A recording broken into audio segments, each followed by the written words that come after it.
A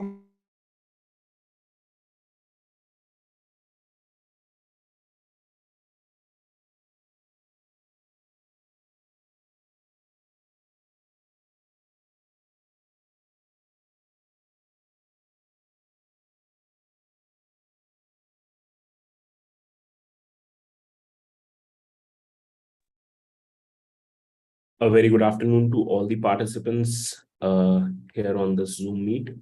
So for first half an hour today, we will be having a session which will discuss if anyone is having any trouble in my e-class. So am I audible to everyone? You can just write yes, Y for yes, and no, N for no in the chat box. Yes, sir, you are audible. Yeah. So coming down to the issues which any of the participants is facing regarding my e-class.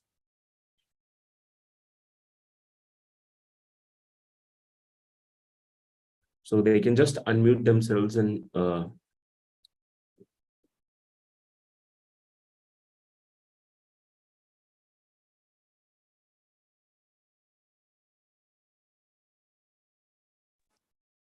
Hello, sir. Good afternoon. good afternoon. So myself, Manasvi Negi. I had one issue. It's simply that I didn't get any email ID for my e-class. You've registered for your certificate course or your FTP? Yes, sir. Which one? Through college, sir. Yes, sir. In certificate course through college, we have registered ourselves. Okay. For certificate course, we have a different pattern of working. So we will be sending all the assignments on your mail. Okay. Sure, sir. Thank you, sir. Okay.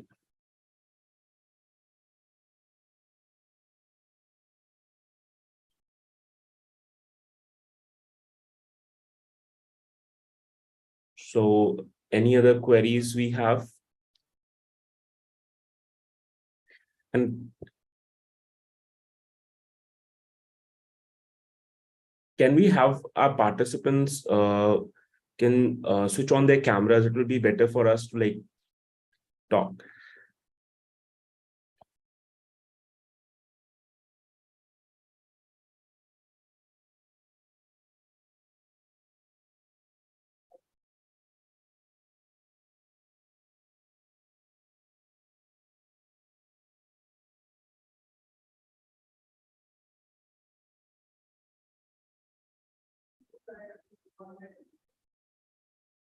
Do we have any other query regarding to my e-class? So we've just taken half an hour for this session so that if there is any query, anything related to that we can just resolve the issue.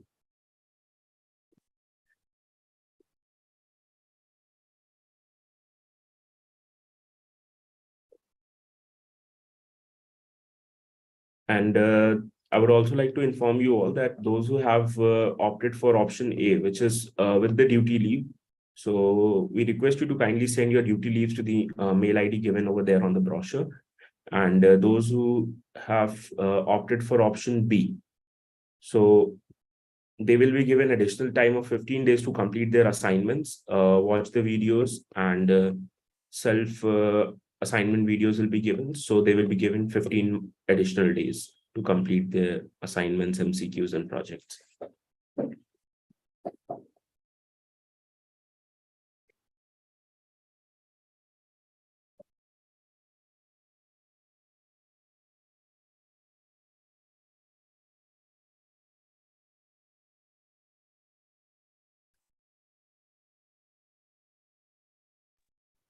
Yeah, Gaurav ji, may I ask something? Yes, sir, please.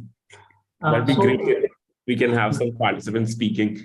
Definitely, that's always a good thing to keep it an interactive session. Exactly. Yeah. So, on a particular day, once the session gets over, the same day we upload the assignment. Is it like that? No, sir. We have uploaded one assignment, one project, and two MCQs right now. One assignment will follow that by Sunday. So those who have opted for option B without duty leave, they can submit it by we'll be giving 15 additional days as prescribed in the brochure itself. Yeah.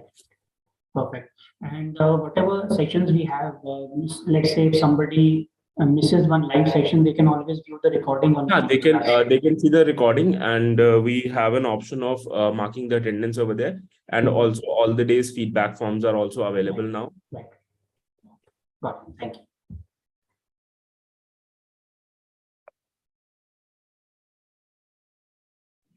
Good afternoon. I have logged into my eClass portal. I can see the recorded sessions over there, but I'm unable to locate the projects and quizzes, assignment and quizzes as you just mentioned. Yes, ma'am. I'm just checking it out. Yeah, thank you.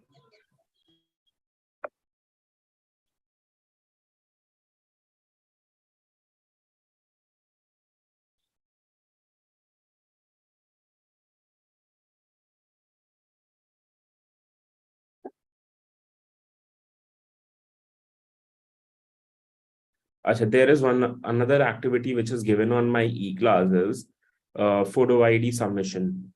Hope everybody is well aware of the photo ID submission.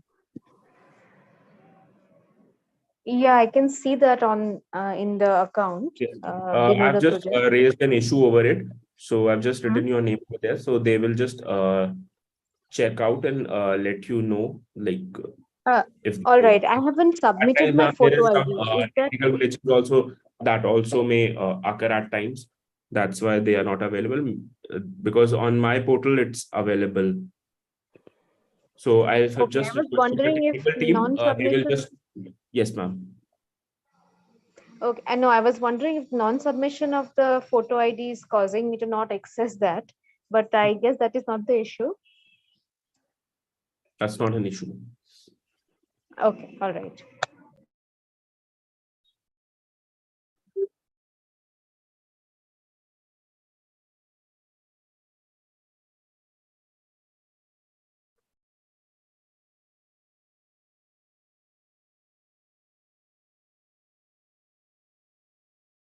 Audio not stop my video. Audio. Unmute.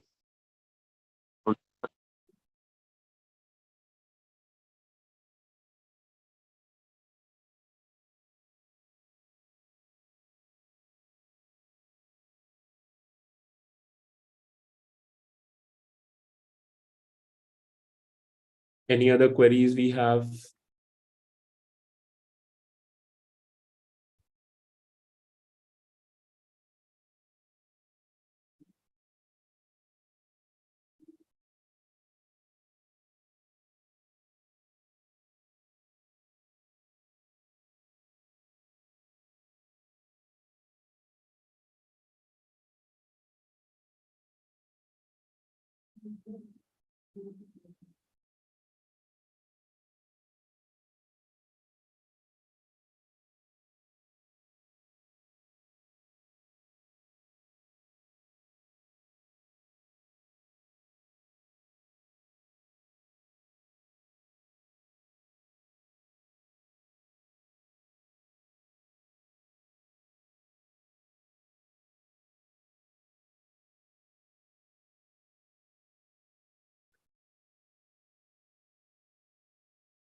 Any more queries we have?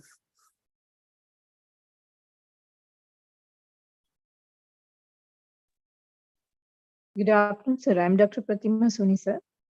Yes, ma'am. Can you just switch on your camera if it is feasible for you? Okay. Sir, I have one question, sir. Yes. Sir, I'm not able to find out the particular assignments. Okay, ma'am. I'll just check. I've just informed one of the participants that we are just checking it out, and if in case there is any problem, we'll just are the videos available over there on my e-class? No, sir, nothing is available. If you want, I can just see you my laptop. If you can able to see, message, Teams, calling, meetings, everything is available, but no message or video available here. Ma'am, you have to log into my eclass.academy.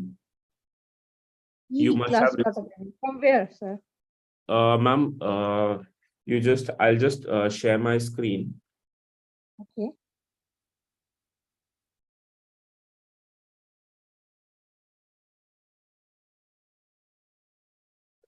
Ma'am, this is the portal which we use for my for the courses. Okay. So you have to go to my eClass or Academy. I'm just copying the link. Just writing on the. You can just search this on Google. You'll find it. Then you have to log in on this.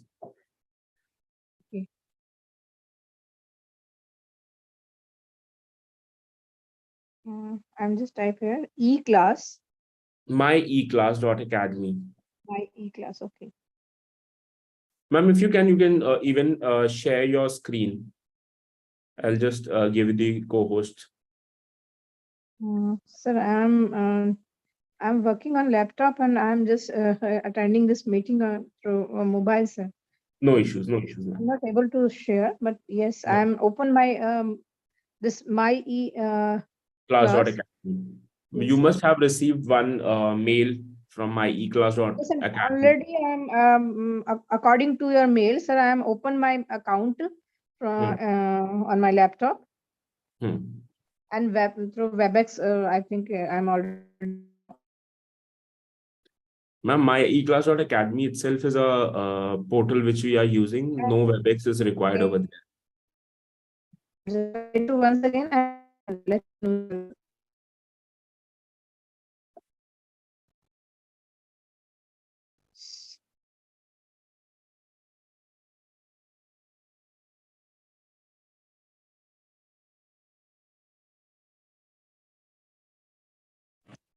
Hello, sir. Yes, ma'am. Yeah, I'm Dr. PV Radhika, sir. I just left the message to you, sir, regarding the same problem, I'll just check, ma'am. regarding the assignments and all those things. Just a message in the group, sir, so that everyone can follow the same procedure like my E-Class Academy about that.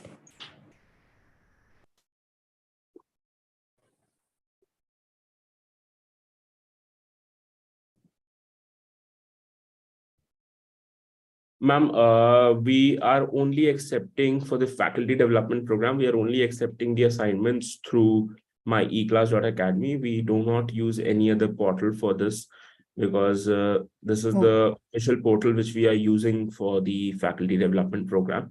And over there, all the recorded sessions are available.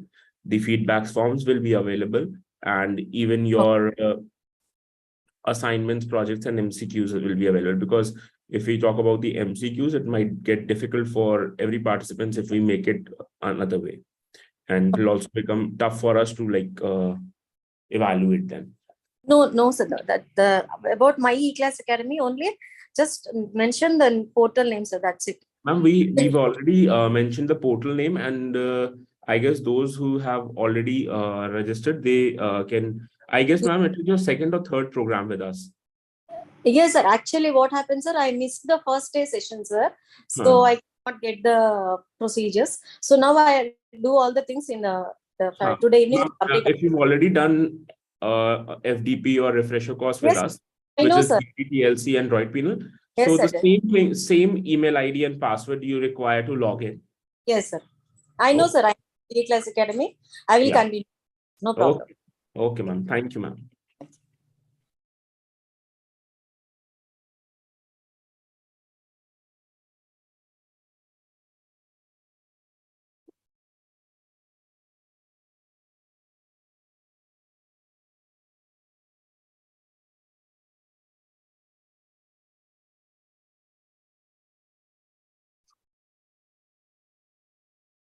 So we have any other questions, queries, anything you want to share, suggestions, anything?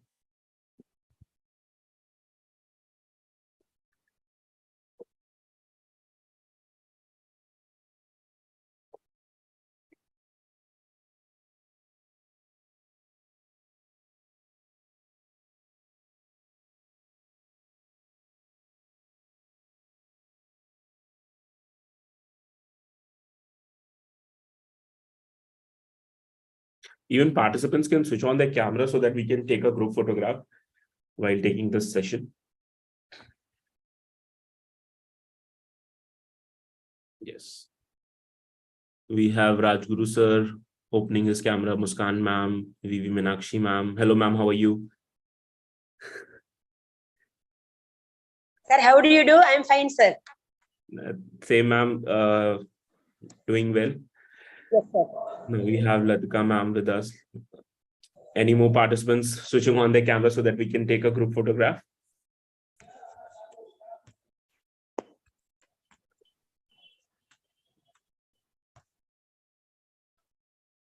It becomes very interactive if the cameras are on and we can see each other and talk. Because I guess ma'am has been like a regular participant for our programs. Meenakshi madam, I guess she has done a lot number of programs with us. Yes, sir. This is my 5th refresher course I'm attending. Thank you so much, ma'am. Waiting for music itself, so we have to attend whatever you conduct. This time there are 3-4 participants from your college as well. Yes, sir. Yes, sir. The credit comes to me.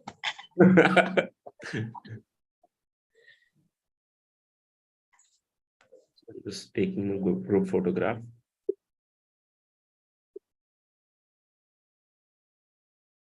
Anything from the participants they want to share?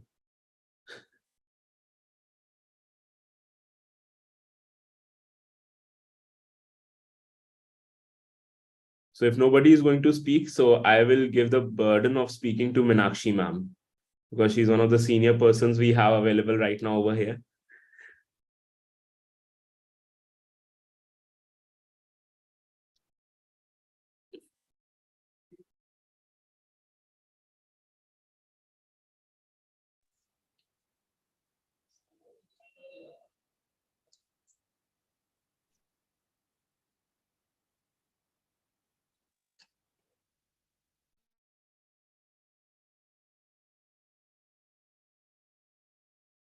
I guess there are no more questions.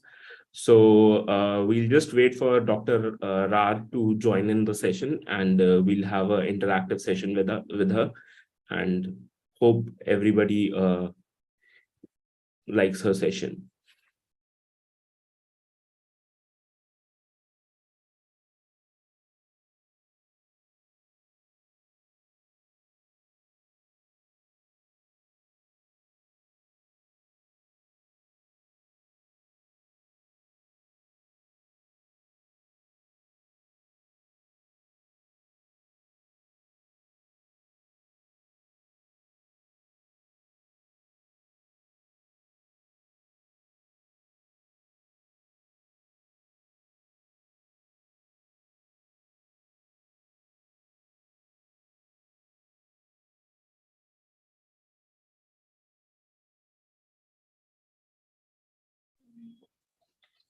Sir, good evening. Garu, sir. Yes, ma'am. Sir, one of our sir, Yes, ma'am. one second, sir.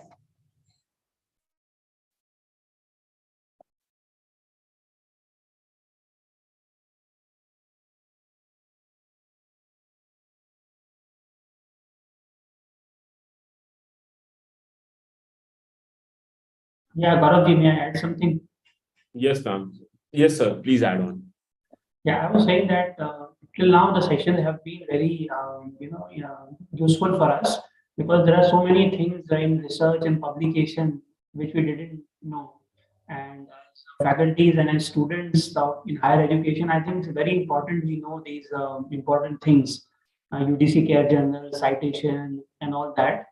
So I think it's a very informative and educative session for us, and in fact eager that this should be extended to one more week, so I get to learn even more. But I guess I'll do Actually, we have some another commitments from coming for the next week. We would have extended it, made it a refresher course. Right. So we also have some constraints. We are coming up with an FDP. I'll just share the details on the group once the brochure is finalized. So that I'll just tell you the theme of that FDP. It is a very new theme which we are coming up with. So this is a 1-week faculty development program cum certificate course on development of MOOCs, e-contents, and teachers e-kit in 4-quadrant format.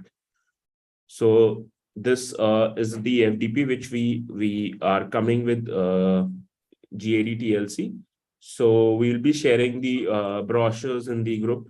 If somebody wishes to join, they can join, because this will be an informative faculty development program for the teachers. Right, sir. Perfect.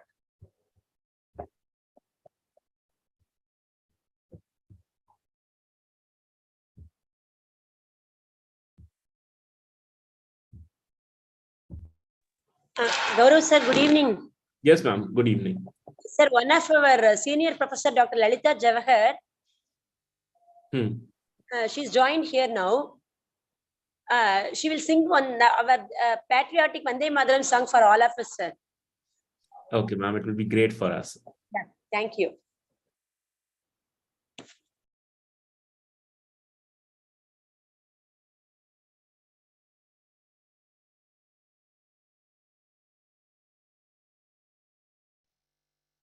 Video.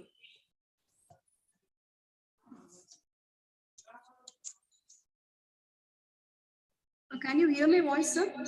Yes, ma'am.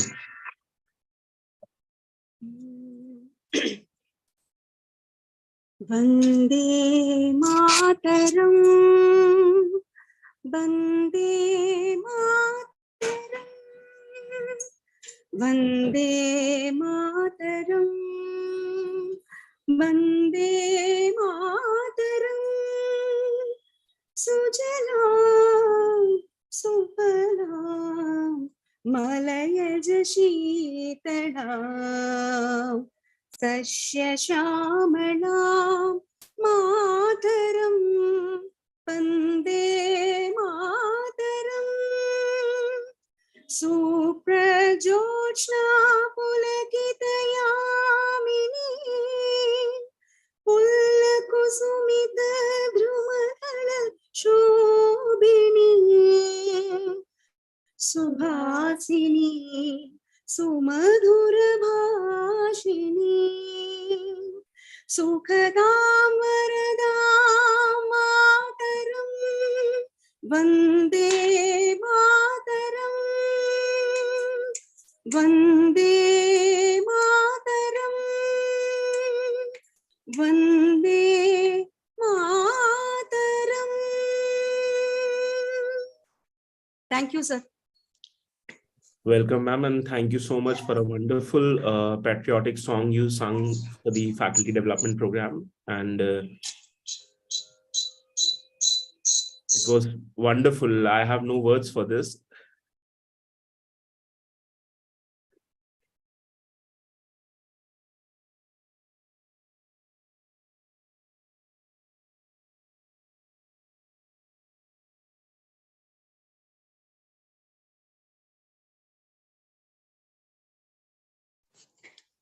Gaurav sir, Muskan this side. Yes. It's like assignments and feedback form has not been uploaded on the Actually, I guess there is some technical issue. I'll just check with the team, because they have already uploaded and it's showing on my portal. So I'll just talk to them, because there are certain things which they do as because we use a teacher's portal, and you are participant. Your portal is a participant portal. So I'll just talk with the technical team, and I'll just get this thing resolved by today. By the end of the session, the things will be resolved, and you will be able to get your things. And in case you find any issue, I'm the admin of the group. You can text me over there direct. You can make a DM to me if in case there is any issue. You can even message me. Okay. Okay, sir. Thank you. Welcome. Sir, good evening, sir. Good evening, sir. This is Bhagwan. So I Yes, couldn't upload my photographs also, sir, in the portal, my class. Sir, there are two patterns of uploading your photo. One, what you can do is, which will make your work easier is, first, just download that sample, this thing, which is given over there, and then upload your photograph on that sample and convert it to a PDF file. It becomes very easier for everyone to upload a PDF file. At times, what happens is, once you are uploading a Word file or PowerPoint, it may, because of your connectivity or bandwidth, it doesn't upload. So you can do it with that. It will be feasible for you. Thank you, sir. Thank you. Welcome. Good afternoon, Gaurav sir. Good afternoon. So I just wanted to confirm now So that your I've name? uploaded- Yeah, my name is Rishabh Bhandari. Which college? IFM Law College, Bangalore. Okay, sir. Yeah, so I wanted to confirm now that I've uploaded 2 photographs. That is one passport photo and the other one of my attending the demo Your session. device. Right, right. So Yeah. now that I have uploaded it, I just wanted to confirm how long will it take for it to be basically approved so that I can access the feedback forms and the project and assignments. See, like we have already given the this thing, the assignments and everything, but because of some technical glitches, they are the participants are facing an issue. What we are trying to do is by the end of the session, my technical team is working on that, and they will just recover it, and you will be able to see your assignments, projects, and feedbacks. Okay, thank you. Okay. I guess you have a colleague Naman Shukla with your college. Right, right.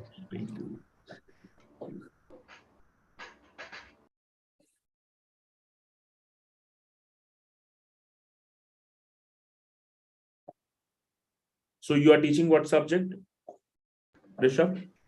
This semester I'm teaching constitutional law, administrative law, and social immersion program. Okay. So today is the Constitution Day. Yes, yes. We had a decent deal of celebration for the Constitution Day. Okay. So any message for the teachers, because there are some teachers from other backgrounds. So you can give a just about what is Constitution Day, if it is okay for you. Because Well, definitely. 5-7 minutes, ma'am will be joining in 5-7 minutes. So I know I have That's to wrap quite, you in a condition. yeah, that's quite a responsibility considering there are so many among us who are much more senior to us.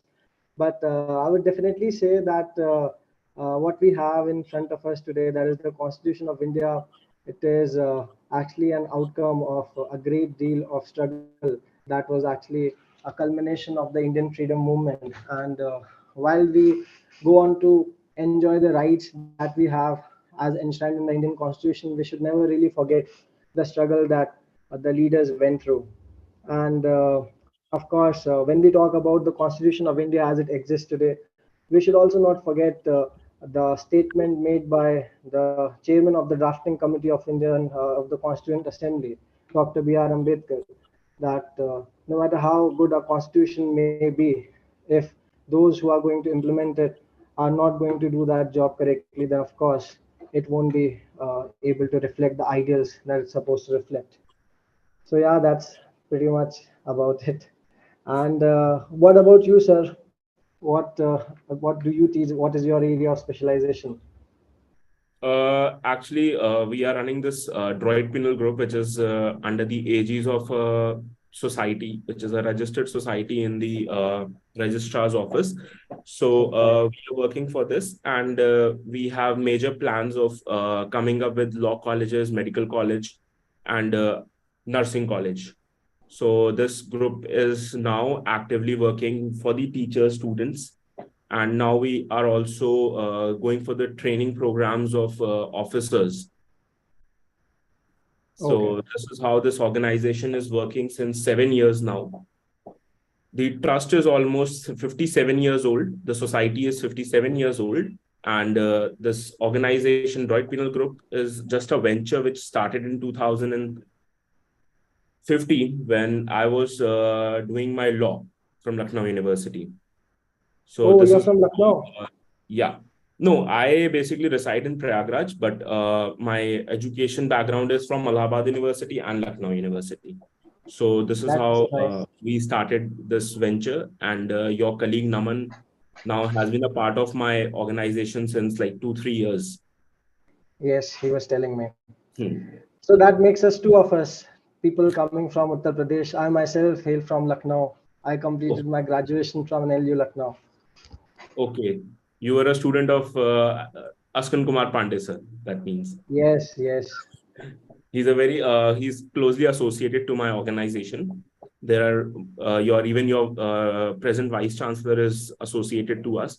He has taken a number of sessions with us for our refreshers and FDPs and training programs.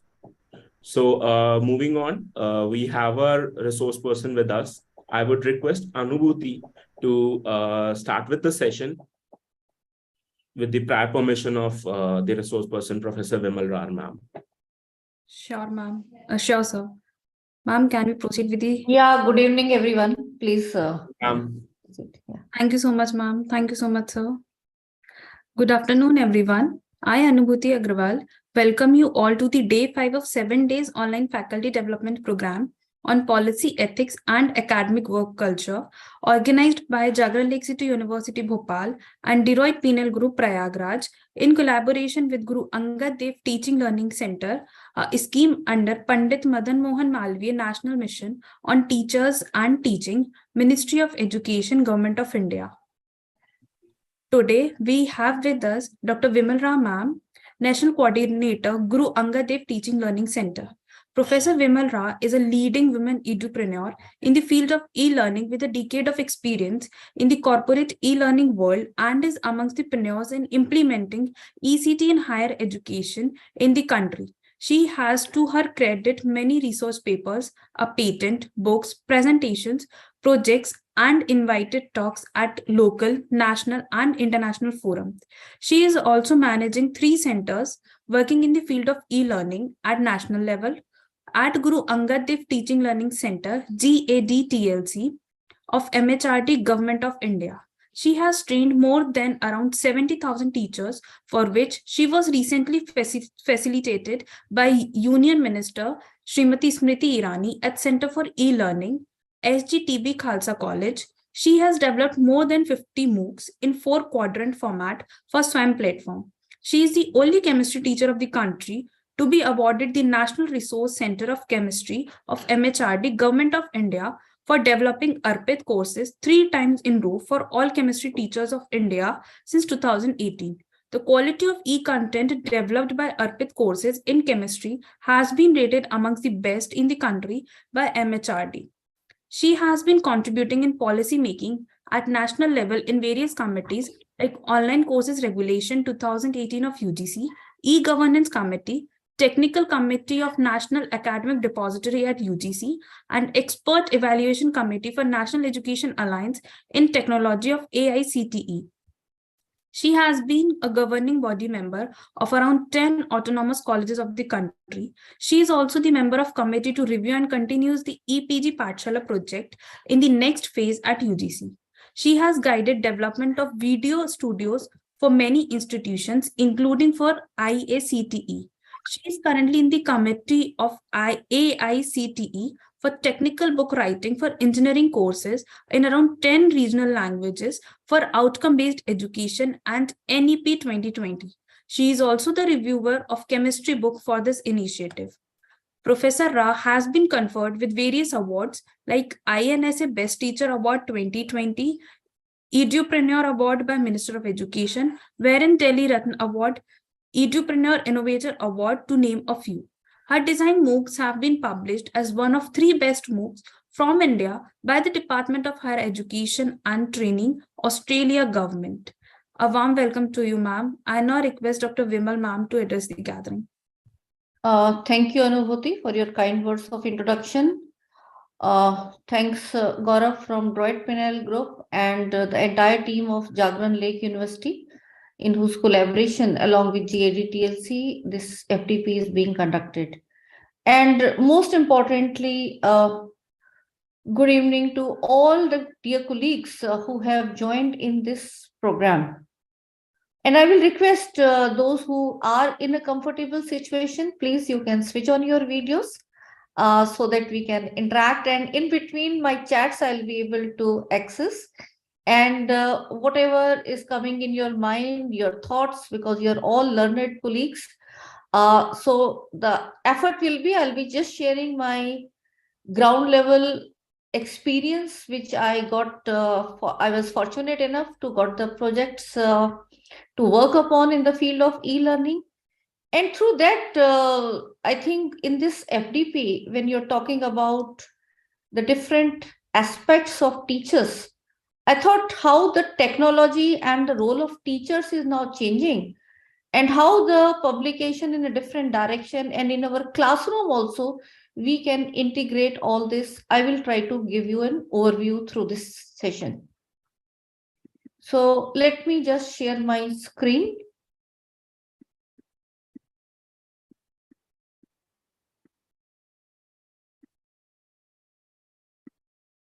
I hope my screen is visible, no? Yes, ma'am, visible. Yeah, thank you. Let me just shift this also to the upper part. Okay, so I am taking this topic in this today's session on roles of teachers in technology-driven higher education. Now, when we say the roles of teachers in higher education institutions, broadly, they can be categorized into one main is that we have the dissemination of knowledge, which we do in the teaching learning processes. Then we also have creation of knowledge through the research and publication responsibilities that we cater to. And we are into various administrative roles. Let it be member of small committees, or as important as deans, HODs, principals, and so on. But then when we look at education system, we must be always keeping in mind whatever role we are carrying out, that to achieve the goals of education, we should be preparing our students into competent professionals. And that's where the different subject specific inputs, the various course structure, the programs, how they are designed to meet one particular broad field, as well as students can go into many other related fields and even start a new career. So we are developing the students in that way. We are not only into that limited field of knowledge, but we make them into lifelong learners. And more importantly is we also have to be deriving the principles from our constitution, that how we can mold them into responsible Indian citizen. And most importantly, good human beings who can be good professionals as well as good human beings in the Indian context as well as in global context. If we talk about hallmark of education system, it changes with times. But unfortunately, from more than 5-6 decades, we have not witnessed the change so much, which we have seen in the last 2 or 2.5 years of this corona phase. I think we all agree on this very important change, which we are all a part of, and we have witnessed the change. But then now we have to look at how positively we have to take this further. If we recall back, I think this is where we can look at our civilization, a very rich civilization in India we have, where Guru Shishya Parampara we can relate to. And this picture is depicting how that time the teaching learning was happening. But I would like you to see some points here. Can you see that a teacher is there and there are only few students sitting in front of him or her, because this picture is specifically for a male teacher, but it applies to all. Another point that you should be looking and relating to is the teaching profession. teaching profession was taken by those people, and we have very strong names, who thought that yes, before we leave this world, because ultimately that is the final truth, but before we leave this world, whatever knowledge, whatever information, whatever wisdom, whatever skill one has learned, we should try to give it to the next generation. So that type of responsible profession we are into, where all other professions are being nurtured in our classroom. I think this is what we should be learning and taking further. But the other point which I mentioned, where only few students, I think this is something where the technology can improve, where although I think this is an admitted fact that one-to-one is the best teaching learning, but then can it be done for everyone with the same quality is a big question mark. So one-to-many is a necessity as we go into massive demand. And why demand? It has to be a right of everyone, where all should be getting good quality education. Till the lower classes, it comes into RTE, but then in higher education also, there is a great challenge that how do you increase the gross enrollment ratio so that we can cater to more number of these learners. As the time passed by, in order to cater to more number of students sitting in front or standing with the teacher standing or sitting, whatever way you say, how to now depict, because if you have only one to few, you can still share that, okay, whatever I am writing, it is shared then. And look at the plight of the teachers here. They used to write on leaves. They used to write on stones to document that and pass it on to the future generation. But then when the advent of this chalk and board, I think this was a wonder, but we need to go further. Unfortunately, the teaching community is so fond of this green boards, white boards, blackboards, and chalk that we don't want to give this up. We have to evolve, and that's where the change with the technology can come. Definitely, it is catering from one to many, but then the teacher is facing the back, unlike facing the front in the older system. So teachers of this generation also had challenges. Don't think that now if we try to change, then we will not have challenges. Challenges will be there in every change, but definitely there are positive points in this. Over the earlier, it should be able to remove some gap, but this definitely there will be challenges on any new change that you adapt to. We also started moving towards LCD projectors in our classroom, and many state level and central level government initiatives try to create infrastructure and major internet connectivity to have the technology connection with the various institutions of higher education and school education.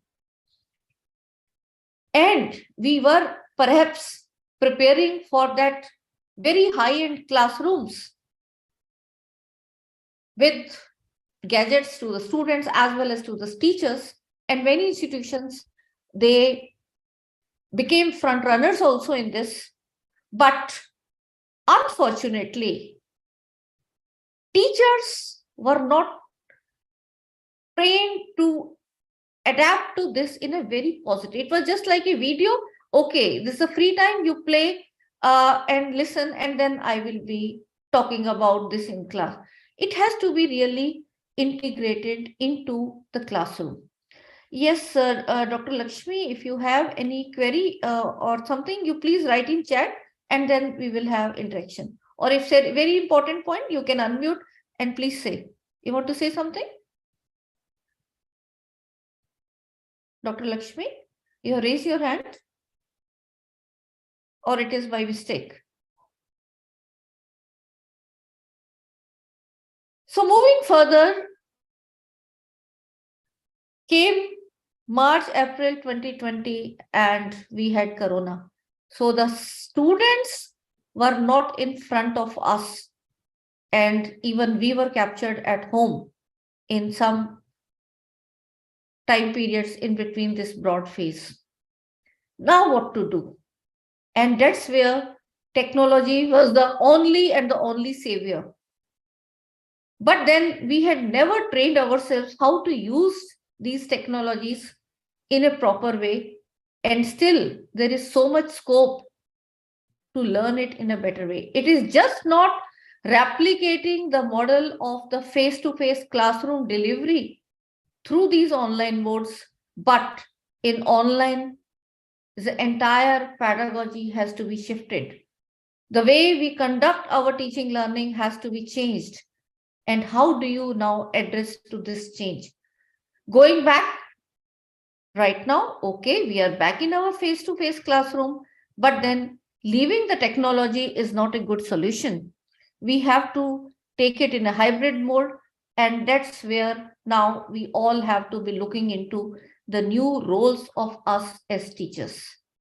So if we talk about only the teaching learning part, the dissemination of knowledge, then the curriculum, the teaching learning processes, and the assessment, and in all of them, the roles of teachers are very, very important. Since 2015, Government of India has also now integrated and provided option of credit earning through massive open online courses. But still the actualization in terms of massive number of students are there, but how many of them are really benefiting from this scheme is a big question mark. So much has to be done around this also. The 20% which was introduced in 2016 to earn credit is now increased to 40%. But then the courses have to be designed so that they can suit the requirements of options and electives. Options and electives are becoming even more important as we are moving towards embracing National Education Policy 2020 in different institutions. So MOOCs or online courses or the online medium can be really exploited to provide our students more choices, because in the face-to-face, we have limitation where in a class of say 50 students, we may be just offering 2 or 3 options, but why not? Each student gets a new different option. That will be possible only when we have networks at the national level, at the institution levels or cluster of institutions who can work out on sharing basis. Yes, this is our expertise and this is the elective that we can offer and this is the elective that you can offer. And now for all these institutions, without having impact on any workload of the teachers, we can be catering to the choices which the students are really looking for. So these type of models we have to be really evolving, and that will be possible only with the help of technology. Now, the fully online programs are also a reality. And in subjects like law, humanities, commerce, where there are no science-based practical type of subjects, you can have fully online programs. And this falls under the Online Program Regulation 2018, which has now been clubbed along with Open and Distance Education Regulation. So any university meeting certain criteria like NAC 3.26 and above, NIRF top 100, they can start into having their own online programs, and the students who are lifelong learners can really benefit.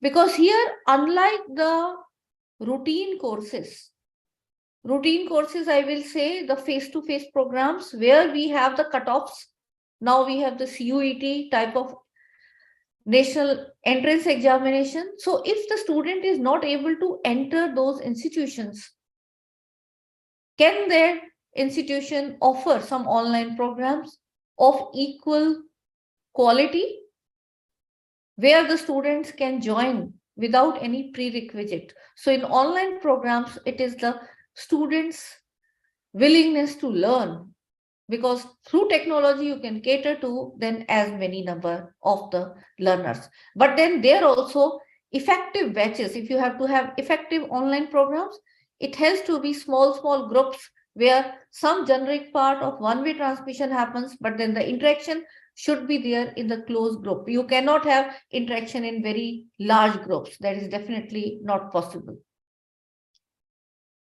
So all these new changes are now telling us to shift to the blended learning approach.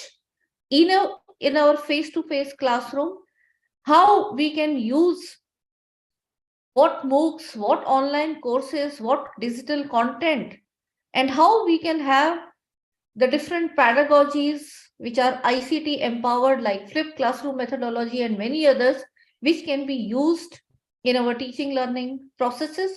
And then in assessment also, when we say we have to have more number of formative assessment, how do you do it without the technology? It will be more of human and more of a clerical effort from teachers' point of view, which should not be done, because the teaching community can cater to more intellect inputs to the student rather than doing the same mechanical routine work which can be done with the help of technology. So that's how it has to be taken in a new way, where technology becomes an empowering tool to the teachers and the quality of education system improves.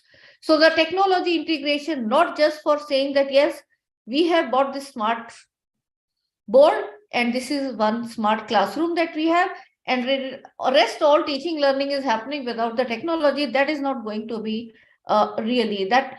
Many institutions I have seen for the NAAC widget and all they prepare, but then technology has to be in the hands of each and every teacher in every classroom, and then and only then you can really benefit from that. NEP 2020 also focuses on, it highlights the extensive use of technology in teaching learning, removing language barriers, increasing access, as well as education planning and management. So from every process, when the student intake happens, right from admission to the certification, examination, the verification of degrees, all that needs to be integrated with technology. But then many times, many institutions, they give priority to more of the administrative part and lesser to the teaching learning part. Teaching learning has to be really empowered with the help of technology. And that change can happen only and only with you. Each one of you, if you become tech savvy, you can start integrating, think up with the models that in my own this subject, what are the resources available and how I can meaningfully integrate, saving my time in information sharing, which I have been doing, and using the time into more discussion with the students, with case studies, with more problem solving and so on. So that's how the entire NEP 2020 visions, they can be really actualized in each and every classroom. And it also emphasizes on that we all of us have to get suitable training to be effective online educators. We have to be good teacher in an online. Does not mean that everything will become online. No, online will be there as a parallel layer.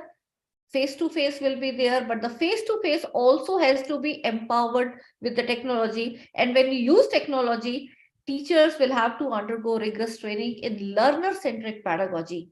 And that's where I think we have to change our role to be facilitators and not simply information sharing, because now students have access to information faster than what we as teachers have. Gone are the days of the Guru Shishya kind, where Guru had only the knowledge and no one else. So they used to just pour from whatever from their mind to their other. So that was the teacher-centric model, but now we have to have the learner-centric model where the learners have to be involved. And this also term you also must have heard. If not, then we should be aware about what all these changes are. Outcome-based education is also being talked about. Why? First of all, this is a framework which directly maps with the accreditation at the global level. So when you look up at, okay, what is this AICTE, UGC, NPA, NAC and all doing? They are trying to assess and make guidelines and policies so that entire education system can be aligned as per the global standards, and to have the mapping at whether we are really able to put it in place at the ground level is that can be done with the mapping with the outcome-based education framework. So all of you should be aware about, I'm trying to give you a brief, but then whenever you get any chance to undergo FDP detailed in these different themes I'll be talking about in my entire presentation, you should grab the opportunity, because this is what the entire change is happening, and you will be able to implement these, many directly in your classroom teaching and many at your institutional level. And the more informed you become, then obviously you will be taking it further at state level and national level as well. So what is this outcome-based education framework? You'll see many flavors of this in NEP 2020 document. Also, many things have been jolted out, value addition courses have been put up. So all these are getting derived from that. In addition to disciplinary knowledge, we should be preparing our students into communication skills, critical thinking, problem solving, analytical reasoning, research related skills, cooperation or teamwork, scientific reasoning, reflective thinking, information or digital literacy, self-directed learning, multicultural competence, moral and ethical awareness or reasoning, leadership readiness or leadership qualities, and lifelong learning. So are we really able to do that in our classroom is a very big question mark if we are just sharing the information around that very small topic or the course that we have. So that topic, that syllabus has to be taken as a base, but around that, what activities, what classroom transactions we have to do is something that you have to seriously ponder upon and come out with the solutions in your own subject, so that we can nurture our students in these 21st century skills. These are very, very important minded.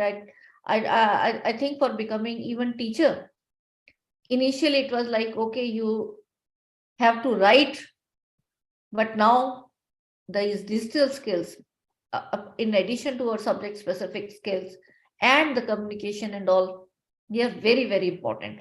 So learning skills, literacy skills, and life skills, these have to be nurtured in our students so that they can be really competitive in the changing job market.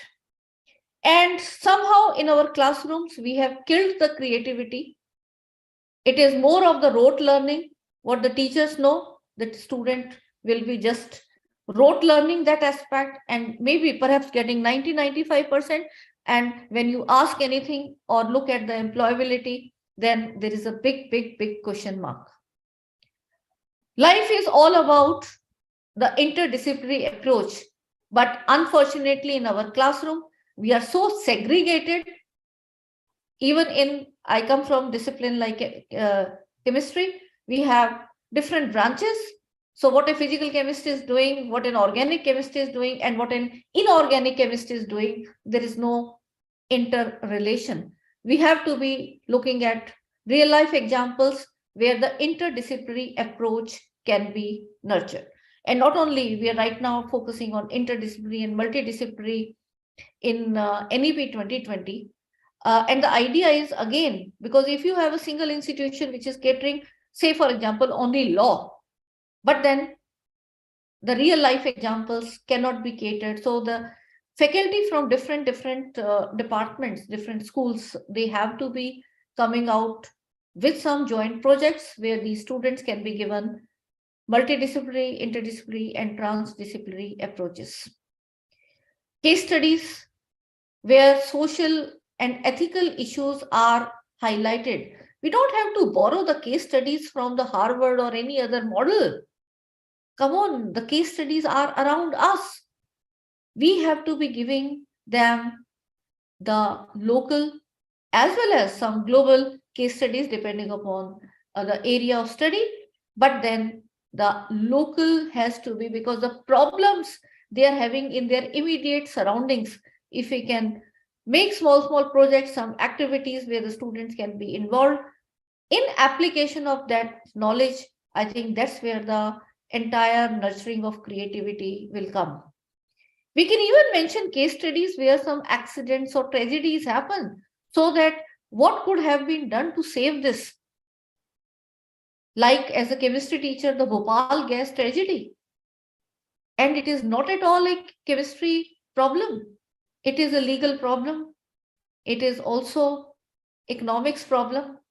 It is a society problem. So how the entire ecosystem before could have worked, or after the tragedy happened, how the disaster could have been managed. So all these things should be discussed in the classroom relating to your own topics. So industrial, real life application, environment and sustainability, we should not be waiting it as a separate paper. Okay, as per Supreme Court ruling, we have that 2-credit paper, but then is that all? I think we have to be integrating wherever it has to be done deliberately, so that when I am involved with my students in activities or some projects, I will ensure that the environment concerns and the sustainability are really taken care into. As a science teacher, I do ensure in my classroom, it has to be the waste management and the reducing of the chemicals, so generate less waste, reuse, recycle, recover, and the least has to be disposed of. And for that also, there have to be some better alternatives where the processing can be done. Digital and multimedia skills, as I told you, they are very important, but then there's so much technologies there. Many times we see that the students are quite comfortable with technology, but practically speaking, my own classroom, I have this experience. They may be tech savvy, but they are not so confident in the professional tools which are required to be used in the classroom scenario and for the future professional prospects. So we have to be looking into that aspect as well. Also, the women empowerment, gender equality has to be instilled in both the segments and in rather all the segments of our society. And happiness is something we should be really integrating when we are in a classroom situation. Otherwise, after 10, 15 minutes, whatever we may be saying, whatever best we may be doing, it is going to die down and reduce in terms of the absorption. So here, I will request all of you to please send smileys on the chat. I am waiting before we proceed further. Put a smile on your face and then we'll proceed further. Learning has to be in a happy environment. Yes, can I see some smileys coming? Yes, thanks, Nisha. Others, I'm waiting for more. Yes, I want all of you to have a smile on your face, and yes, we'll take it further then. Good, good. So now I'm seeing many responses. Thank you. And here and you can also find ways in between. Why not? There are so many videos which you can put in between and take, and they can be motivational type of videos. They can be something which then they can, so some breaks have to be there, and I call them as digital energizers which can be used in our classroom. And yes, we have to be always looking for respecting all the religions and cultures, because our classrooms are a mix of all. So we should be telling our students to, and that's where I think we will be able to make a better and better society and taking our country pride. And we have to also, so I'll use this digital energizer here. जब zero दिया मेरे भारत ने मेरे भारत ने दुनिया को तब गिनती आई तारों की भाषा भारत ने दुनिया को पहले सिखलाई देता न दशमलव.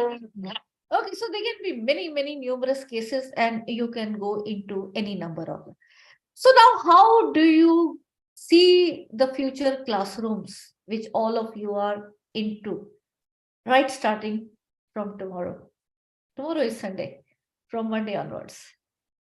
I think we have to do efforts in many folds. Some will be immediate, some will be like in a long term, because some will be dependent upon your institutions. So unless or until institutions do, some will be dependent on AICT, UGC, the policymakers. So they will come, but then don't wait.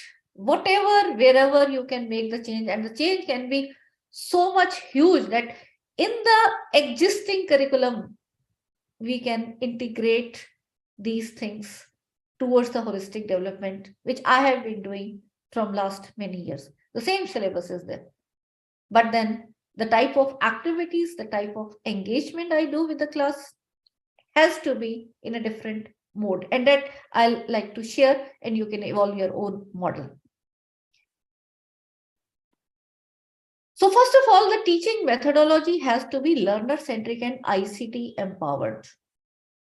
You must have heard about Bloom's taxonomy. If not, please go in depth. Every slide I'm saying needs your at least 1 to 2 hours, even more. This is my own and Professor Bakshi's paper screenshot that we have put up, where the flipped classroom model and the Bloom's taxonomy can be integrated so that we can shift from face-to-face to a blended mode in a quality enhancement. And that will be possible when in the regular model in class, you introduce the concept, you share everything, and by the time your problem solving start, there's no time, and that part is given as homework activity. This is a routine way where the school education and higher education mostly it is functioning. Now, what is the flip that we have to do? The flip is outside class, you have to give them some ready-made videos. They can be yours. They can be from some open education resource. They can be MOOCs. They can be in any form. And I think there are plenty of content available on the net, but use it ethically. And you should know what is there, what part has to be given, and then design some meaningful discussions around that. So when the students come in class, you engage them in activities where there is focus on problem solving, critical thinking, innovation, and creativity. So this is now beyond what you have been doing, but that base knowledge will help. If a teacher is not having sound grip on what subject he or she is teaching, definitely this in-class activities cannot be done. So that particular information is a base, and then build upon that to have the classroom activities, and that's where one major change you will have to look out for.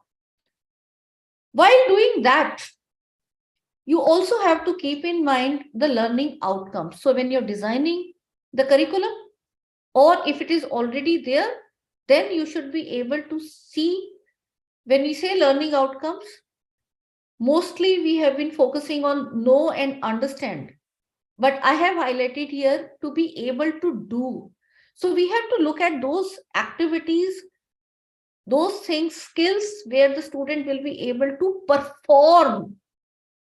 But when we perform, what performance, what levels of performance, all that has to be evolved And that's where the entire NEP 2020, when coming into flow, you have the skill enhancement courses. So what skills which are aligned to the market requirement or society requirement, and at what particular level. So all that you should be able to relate and design the activities we are catering to that very particular requirement. Learning outcomes itself, how to design proper learning outcomes, is a in-depth area of study. But then very briefly, I will tell, don't use know, learn, understand, or appreciate, because these are not measurable. Learning outcomes have to be specific, they have to be measurable, they have to be attainable, relatively challenging, and time bound. So if you have a particular course of 1 semester, you cannot have an activity which will otherwise take 2 or 3 years. So all that has to be taken, and accordingly you have to design the activity and take it further. Then it also has to be done in coordination with other teachers. If a group of students has 4 or 5 or 6 papers, for every paper you devote different time period, or maybe in different semester. Okay, first semester this particular subject will have more activity, in second semester this will be having more, and other will be having. Otherwise it will not be doable from students' point of view. And then you can do the mapping, like this is the framework I am showing for AICT, where I am actively involved in mapping the outcome-based education and implementation of NEP 2020. This can be done. And so this can help you do the gap analysis at the student level, at the course level, as well as at the institution level, and compiled can be used for entire gap analysis at the national level, and we can find out that what are the skill sets that we are really looking for. So subject-specific benchmarking of learning outcomes is very important. Once you analyze collectively in your institution, where all these things have to be taken and directed, and then you design your curriculum, then you design your teaching learning processes, the various pedagogical tools that you'll be using, whether they are physical tools, whether you are or they are technology tools, what experiments, what demonstrations, what audio video support, all that can be mentioned, and you can put it in the form of quizzes or project work or group activities. So there will be different mechanisms which you can. And I'm sure you are already using many assessment methods, because not every, and rather I think we should be going away with this rote learning. There have to be multiple assessment methods, and in multiple assessment methods, we should be really looking into whether the students have been able to perform as well. Now, what are the skill sets which will require for assessing the skills? Can you even imagine? How do you assess any skill? One very simple example which all of us can correlate, although it will not fall under the perspective of higher education, but like driving is a skill. In our initial learning, there is some base theory also required, that okay, zero, neutral gear, first gear, second gear, reverse. So some basic theoretical information. But around that, recall the skill set that we had in the initial learner level. Maybe after 10 years, we are in a different skill set. And still, after driving for more than 25 years myself, I cannot do the hill driving, and I sometimes watch the videos where ek taraf pahad hai, ek taraf khai, and the two vehicles are crossing, and some truck driver is so beautifully crossing with the one wheel in the khai. Definitely, I don't have that skill. So the skill have to be looked into different level of competencies, and accordingly, assessment has to be given to the entire class. You cannot have all the students scoring 90%. So that is the way where we have to really evolve ourselves. There have to be different type of assessments, self-assessment, peer assessments, rubrics have to be generated. I'm sure you're using many methods. Can I see some methods of assessment that you're using? Leave the paper, pen, 3 hours or 2 hours paper that we have in examination, or the multiple choice online now we have. What else you can have for assessment of students? Poll, Nisha Pillai, okay. You can take opinion polls. What else?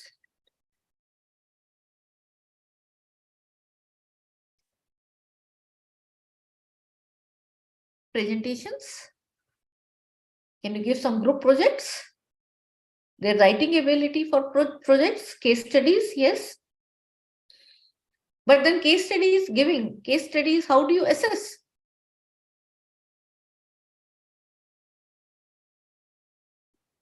You are discussing case studies in your class. Around that, assessment has to be made. Then again, if you say that, okay, they are just writing. So yes, now you're getting many ideas.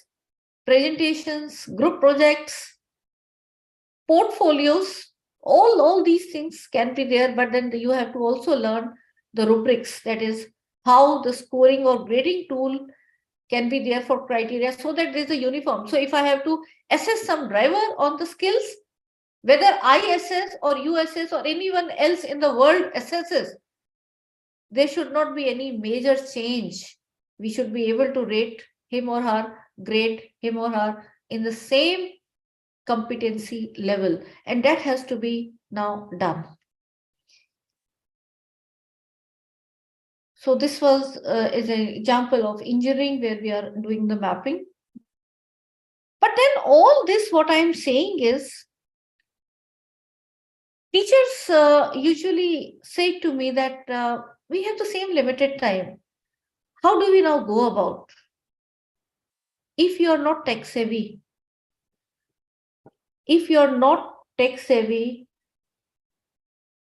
then definitely it is not possible to integrate this model. So for being tech savvy, what all you need to learn? Many of you will say, okay, let me ask this. How many of you know making PowerPoint presentations? Can I see some responses?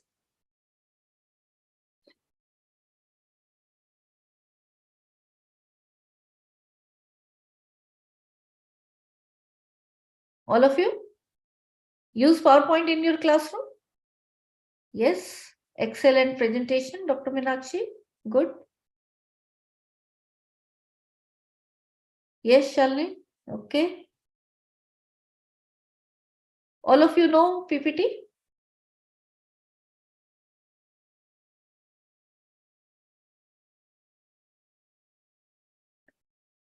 Now in PPT, many teachers, they say that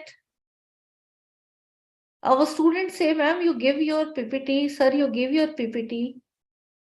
We don't need you. Have you ever encountered that situation? And if yes, I think we are not making our PPT in the right way. PPT or these presentation tools are power to the points. They should only be points and visuals, videos, animations, but not the detailed text. It is not a Word doc. And that's how there is a difference. And even in Word doc, when the students are writing report and all, if they are copying, you should know how to use the plagiarism tools and tell them to improve. And how the proper structuring has to be done so that they can be nurtured into the writing skills. And in this FDP, the academic writing, I think without these tools, the academic writing now is no longer physical, it has to be digital. Spreadsheet.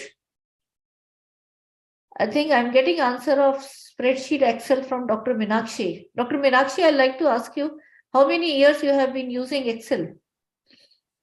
Ma'am, Excel for nearly 2 to 3 years, ma'am. Okay, and what all features you use for Excel? Since Corona has started, we are day to day, every day we are using it now. Okay, okay. And let me tell you, I am also using Excel from the last 25 years, and still I know only not more than 10% of the Excel. These are so exhaustive tools. And in our own teaching learning requirement, I think we should be upgrading ourselves to know these. When we move towards digital content, whether it is giving assignments or question paper setting, or the reports of the students, or our own paper writing, research publication, or even a report writing for any college event, I think we have to know these in a proper, how a properly formatted document can be evolved. How you can have PPT, which is so enriched with multimedia, which can attract your students, taking it much more beyond the textbooks information.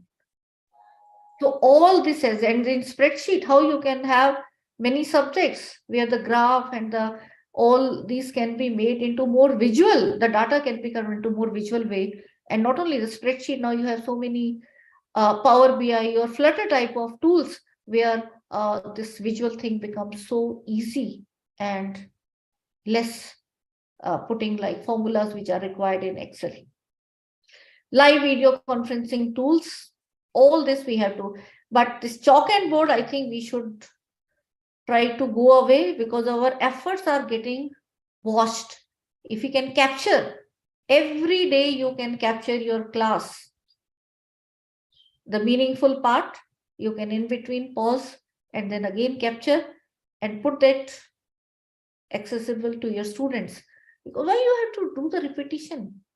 The information sharing should not be repeated. The interactions, because they will be more learner-centric. Different class will have different type of students. They will have different arguments with you on that particular topic. So that has to be changed. And in PPT, please do not use it as a script.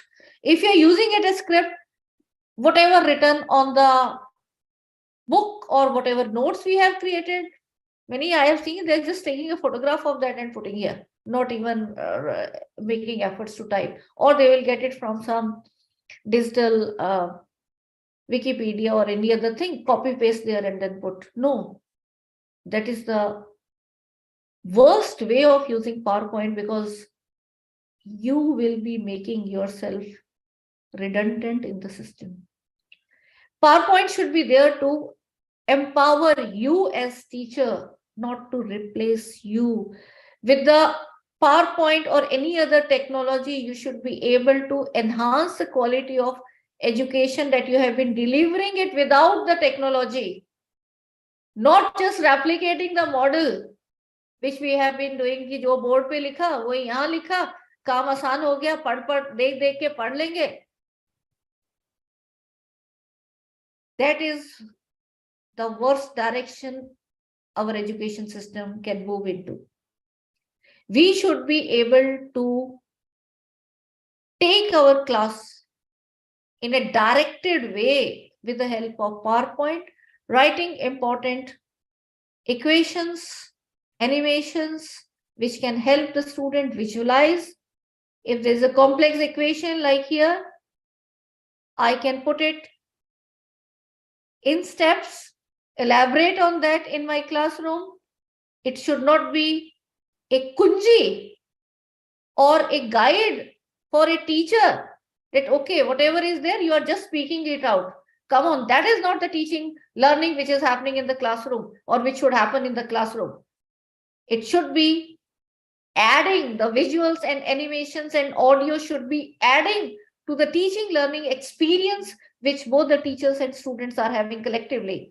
My bio colleagues or any other, those who are wasting their time in drawing the diagrams, can put it and save that time and elaborate, rather than diagram are there and everything is there, written is there, and we are just, no, it has to be in that particular mode. So whatever subject you may be, and now there are even interactive models where you can cater into, and look at the diagram which is on board or on this.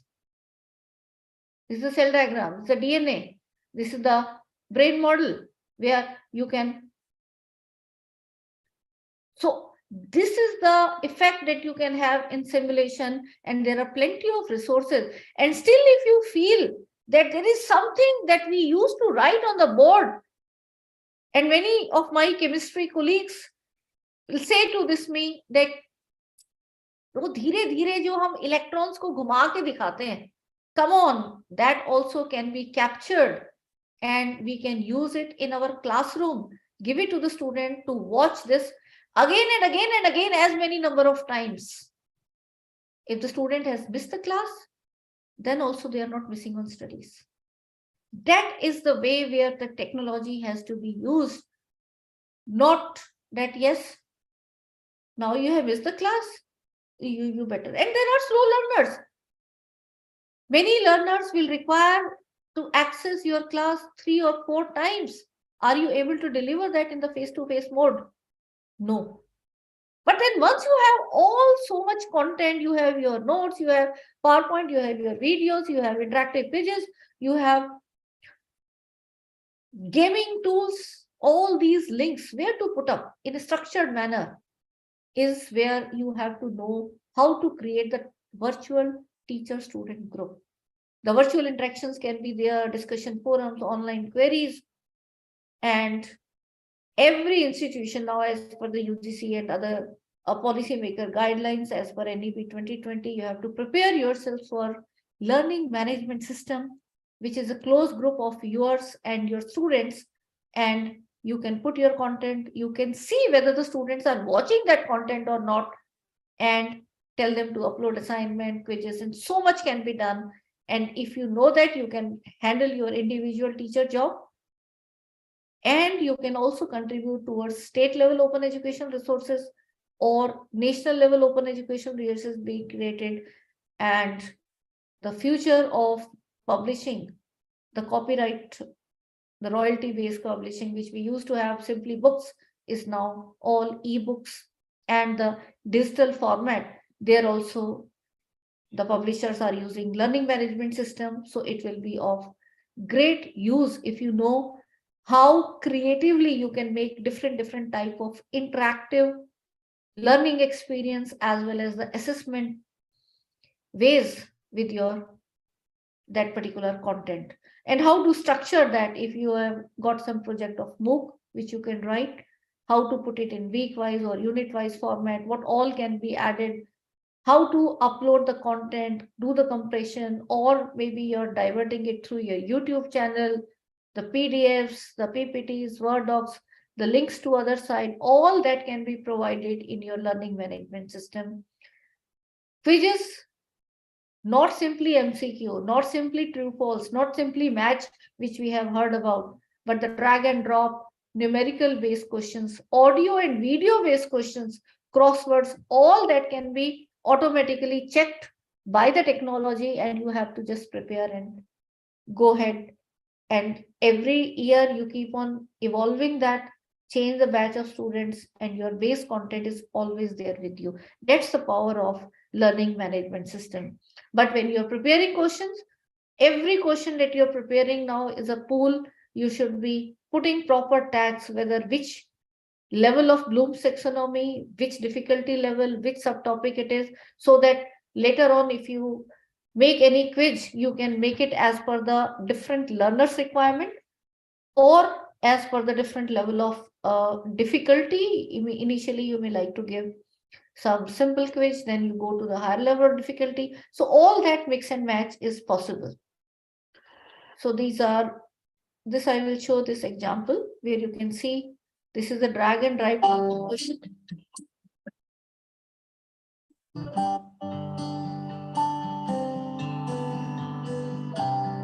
So these type of questions, how to create them. So all technologies are there, but then you have to combine your subject and the technology to use these in your situation. Now there are also learning experience where video and assessment are integrated together. If the video the student has watched, there will be after some time, there will be some question. If the question is not answered correctly, the student will not be able to see the further segment of the video. He or she has to be forcibly watching the video again reach to the point where the question was there. And if he or she has answered correctly, then only further. So There were questions like, okay, the video is there and the student have maybe just opened it up and they have not watched. So technology and education are bi-directional. We start integrating technology, we will obviously have some questions and the technology will try to improve. And here is a classical case of that, where rather than simple videos, now you have HP5 assessment integrated questions also possible. I'm presently working on my videos in this format. So after the video, there is a question which comes. So if it is correct, it moves further.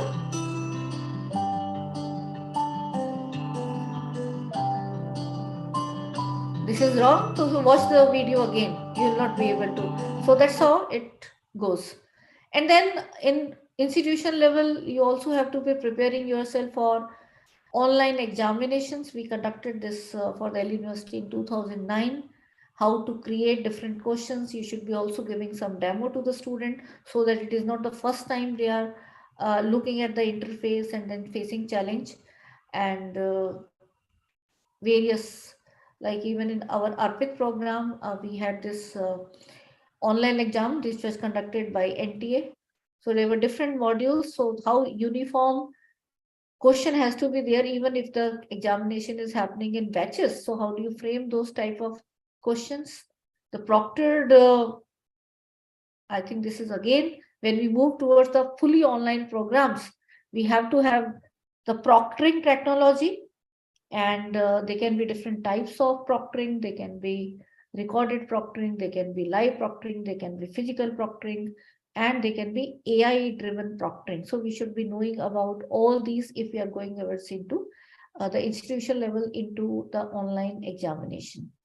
How to do the analysis and report on based on whatever feedback and whatever the students have been behaving in the technology environment in learning management system. That also the analytical tools you should be knowing. Also from different subject requirement, there are subject specific tools as well. Like for a Hindi teacher, translation tool. Punjabi teacher will require a different skill set in writing the Punjabi Unicode or other things, fonts. As a chemistry teacher, I often use 3D modeling, structure drawing, graph plotters, data analysis, drug designing type of software. So you also look from your subject specific point of view, which softwares can be learned by you and they can be integrated in the teaching learning environment so that the students are also provided awareness and hands-on on that aspect. And that is something in skill type of courses, you can really integrate these type of things looking at the industry requirement. E-content also, one thing is you take it from web, other is you can create your own. And in order to create your own, you have to be making it really a judicious combination of technical and subject specific requirements. This entire thing comes under the instruction designing. And why that is required is because if we have only read or say, which have been doing in the face-to-face model, which is reading and hearing words, which the student do, is only the verbal learning, which is very less. If it is blended with visual learning, you watch demonstration, you watch moving pictures, you watch some static pictures, then it enhances. And if you can interact, if you can put the students to interact with you or interact with each other, that becomes even more, which is action learning. So that's where I think we have to be looking from learner's point of view and trying to change our teaching learning style into entirely a new way where we are able to take the learning to the higher level. So for EPG Pathshala project, we had prepared this e-content, and that is another thing, the entire plethora of what is a 4-quadrant thing and how do you go into the details of this preparation is something which you can learn. And for this particular, this is again once a year or once in 2 years program that I personally do as a resource person is how to create the e-content. And we are starting on 8th of December till 14th December. This is going to be 1 week FDP. I will request Gaurav to share the poster and we can have all the details. So those who are interested, we will be taking it into that active mode as well. Ma'am, we've just shared the information about the program which we are having from next Yeah, week. I'll share the I've already revised one, informed Gaurav. it to There the was some link participants. problem in that I have not yet released. So I'll be releasing it in the evening. So please, you can do that. Yes, ma'am. So right now, if I've you have already informed them about the concept of the Okay, FDP. But if FDP has been this PDF has been shared, just hold on. I'll just take maybe another 1 or 2 hours to go through No, critically. ma'am, we haven't shared the PDF. We've just fine. shared the concept of the program. And then you can also, those who are really keen on becoming stars of the education, Edu Hollywood, that's how I call so, is then you should be knowing how the audio, video, animation, simulations, somehow over the technology, how to have proper recording in a professional video setup. I'm sure many of the institutions are now evolving on this. So all of you will be learning these skills, voice modulation, performance, the various tools. So if you look at this, this is a Nakli table, piche bhi sab Nakli, and but then all this has to be done by keeping the content, this copyright guidelines also in mind. Any digital, any writing part, any otherwise publishing, we have to be very ethical. So this is also a detailed thing. Rather, Gaurav, I will request you if you can, my one video is already there recorded, so that we can share from one of the webinar I had conducted, so that you can know in digital world how it has to be taken further.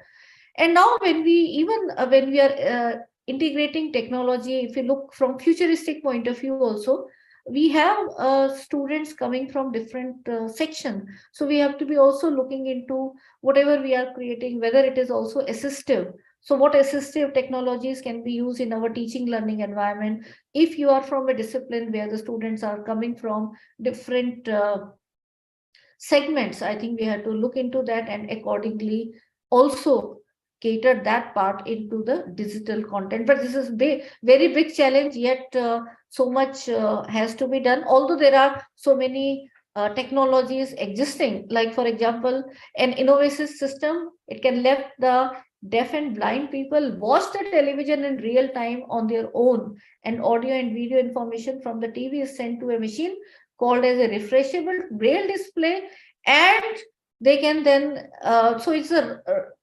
real time, the braille is getting generated and they can watch and then just put their fingers on that. So all this how realistically it can be integrated in education system is a big question mark. But when the technology is there, unless or until we are aware and we know what requirements we have to be really working. And also now when we are talking about virtual reality, augmented reality, all these things are there.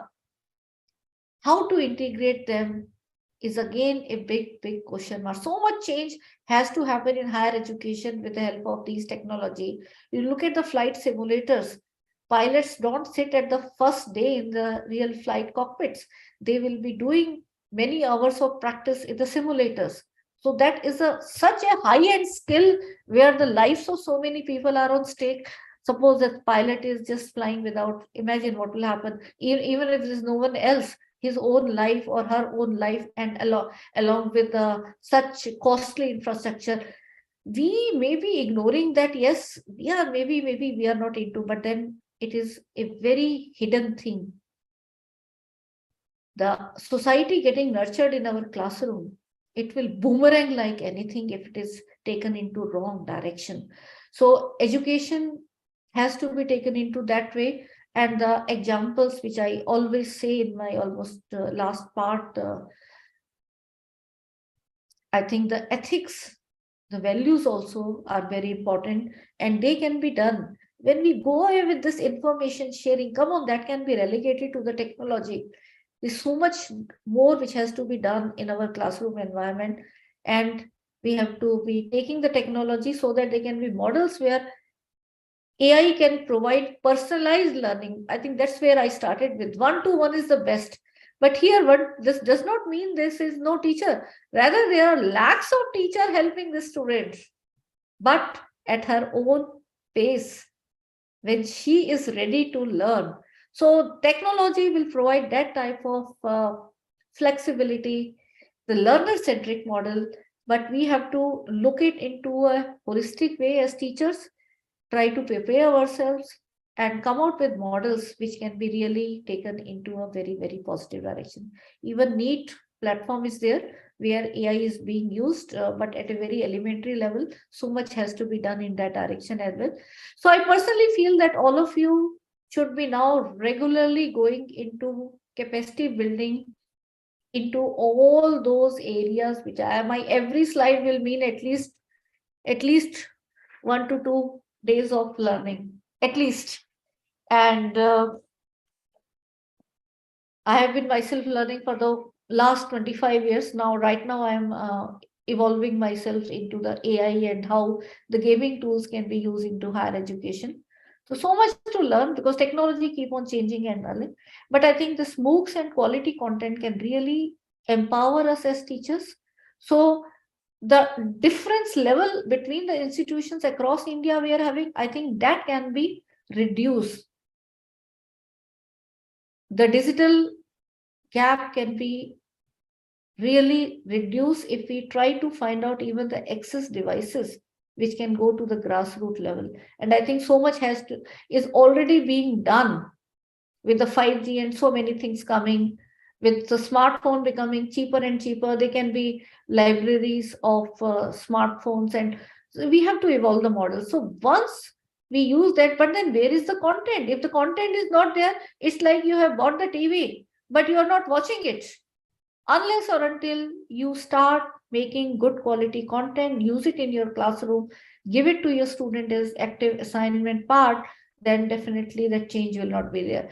So our team person, we believe that yes, continuous capacity building of teachers in these fronts, pedagogy and technology, along with your subject, is what, and some content has to be regularly made. It should not be just a one-time effort. It has to be continuously made, and every teacher should be empowered in making e-content. It can really contribute to make our country better and stronger and be at the global standards in terms of education system.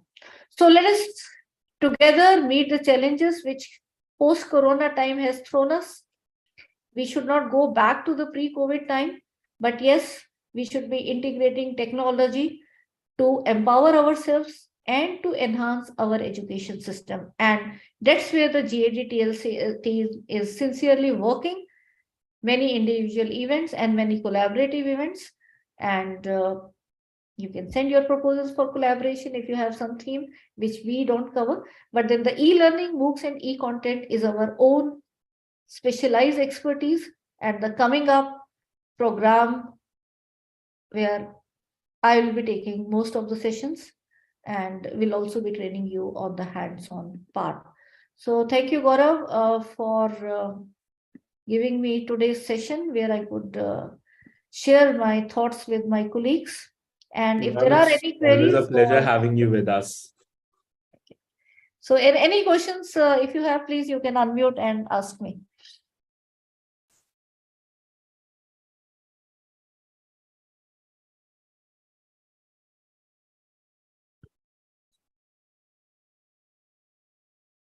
If any of the participants have any questions regarding this session, they can unmute themselves, keep their questions before the panel so that. And please mention your subject also so that I can relate and better guide you in that particular line.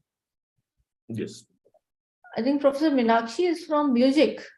In our Yes. music field, many new softwares on notation have come. Yes, very fine. And I think even small kids are using those. There are so many apps also where you can look into those tones. I'm not at all expert in that area, but yes, you should be then looking at what tools are there and then how it can be integrated in your own. You can design some activity. maybe they use that, they record that and give it to you as an. So we have to be just thinking out of the box rather than writing. Come on, how can you check the music? Why their writing skills? Music is something which will be requiring the oratory and काफी कुछ हो चाहिए जो obviously a person like me I lack in so much in that. No, ma'am. Actually, music is a language like English. We said we can tell that we know English by 4 activities: by speaking English, by writing English, by communicating in English, and then reading some other written books. These qualities will make us to know we can declare we know the language. These 4 qualities are essential, no ma'am. Like that, in our music language, we must be able to sing. We must be able to understand what others are singing, what raga or what swaras coming in between. And then finally, we must notate what we are singing, like the way we are writing. And 4th one is we must be able to sing others' notation. Yeah. These are all the 4 main qualities as far as music field is concerned, like any other language. It is the minimum letters language. Only 7 letters we have. In English, we have 26 alphabets, but in music, only 7 letters. All the ragas and the music world is entirely rotating around only the 7 notes. Likewise, nowadays, in previous days, when we were studying, we must go on correct only with our teachers. The guru will tell, no, Shruti poitrukku, Shruti is not right. You are sounding like donkey. Madam will tell. Nowadays, after YouTube, no, we will learn from YouTube. Now there are apps to correct us. That shows one red mark is coming. Shruti, you are singing out of Shruti. You are singing out of Tala. These apps are nowadays has come. These softwares are really very useful for music teachers. So that's good. The assessment can be done automatically. The students will record and it will compare with the base standard and then give out the result that yes, yeah. So definitely these are the tools which we can be integrating. So it has to be subject specific. Yes, ma'am. Very good input, Dr. Meenakshi. And your session is as usual, very thought-provoking and very informative, madam. Thank you for the session. You have heard me earlier also, ma'am. Thank you. And this is our 5th time. Oh my God. Thank you so much, ma'am. I'm honored. Yeah.